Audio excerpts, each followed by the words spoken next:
Augustus Gloop is now enormous instead of fat. Mrs. Twit is no longer ugly, and Oompa Loompas are gender neutral. Yes, you heard me right. Hello and welcome back, and welcome to Book Time with Elvis with me, Mark, and to my second video of the day, one I didn't plan on making. But you know how sometimes you're relaxing, minding your own business, reading news from The Guardian, and then suddenly you come across something that you just stare at in utter disbelief.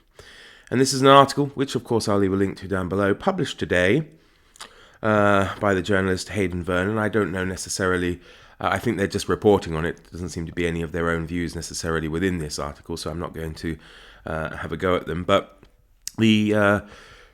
the headline of the article is Roald Dahl books rewritten to remove language deemed offensive. And apparently this is because the children's publisher Puffin, of course an extension of Penguin Random House, has deemed language that can be seen as offensive in Roald Dahl books as worthy of removal. First of all, who made this publisher the guardians of morality and what language is suitable and unsuitable for people? It's censorship. And where does it end? I'm not going to be one of these crazy, people of my age who's just going to rail about things for the sake of it. However, I find this to be rather ludicrous. I'm someone from a generation that grew up reading Roald Dahl. I'm somebody who can definitely be termed fat. And personally, I would find the term enormous even more insulting. And by cutting these kind of things out of works, you're not going to stop children using them, And by the fact that this publisher has hired so-called sensitivity readers to therefore rewrite parts of Roald Dahl's work, do they have a right even to call it Roald Dahl's work anymore?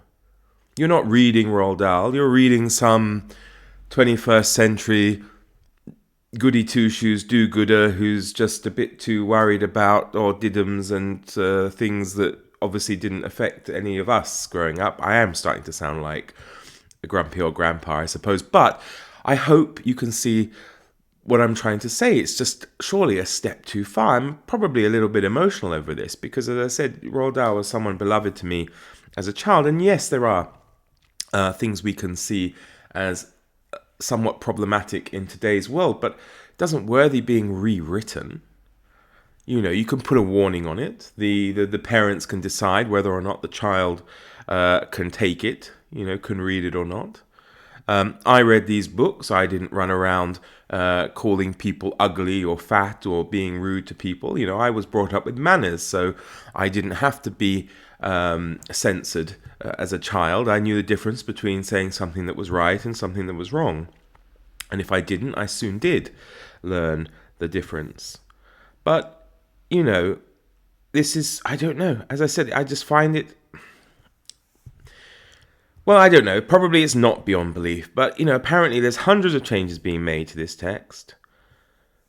And loads of passages that were not written by Roald Dahl are being added to his work under his name, which I think is also wrong. It's wrong for posterity. It's wrong for his memory. It also means that you're going to get a skewed version of what the author was actually like. And if he was a horrible person, and it comes through in his writing, then we should see that. And then his books will fall by the wayside as well they should, if that's deemed to be the purpose. If Roald Dahl specified that Oompa Loompas were little men, why do they have to be gender neutral?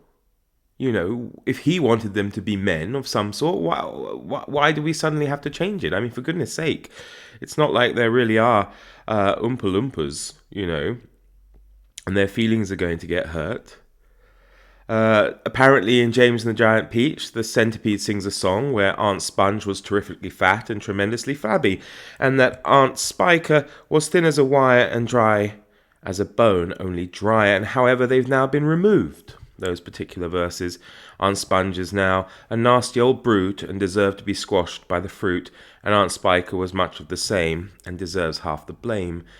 Those aren't Dahl's words, are they?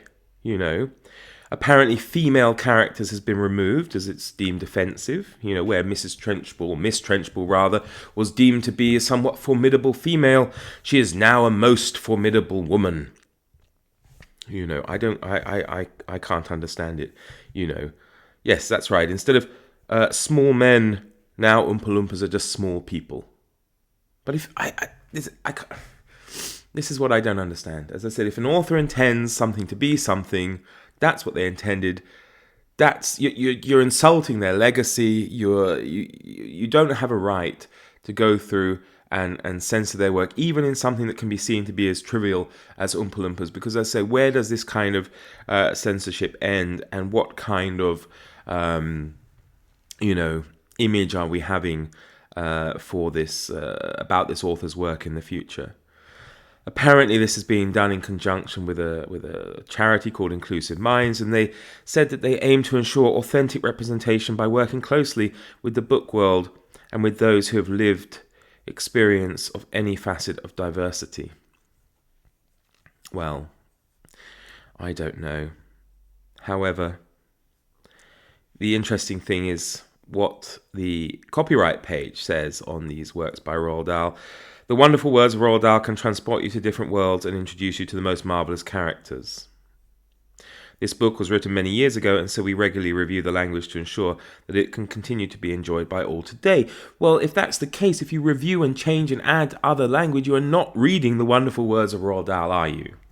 You're reading something else entirely. And I don't know. I'm pretty much almost lost for words after reading this. I encourage you to look at the article, and I'm sure there'll be some of you who will think this is absolutely right, although I can't see it. I don't want anybody's feelings to be hurt. But as I say, there was, a good couple of generations of people who read and adored the works of Roald Dahl, and I don't think they're any worse off for it. And in fact, the problem is, if you introduce to these particular things at a younger age, you probably become less sensitive to them as you grow up, and therefore, if you may encounter these words in a negative form aimed at you, you just shrug it off.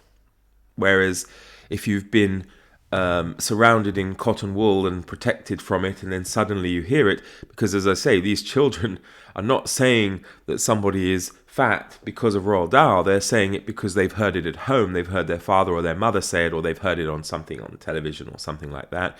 They just talk amongst themselves and decide to use it. And now, if they have the option of using, as I say, the word enormous instead, I'd much rather be fat than enormous. Anyhow, there we go.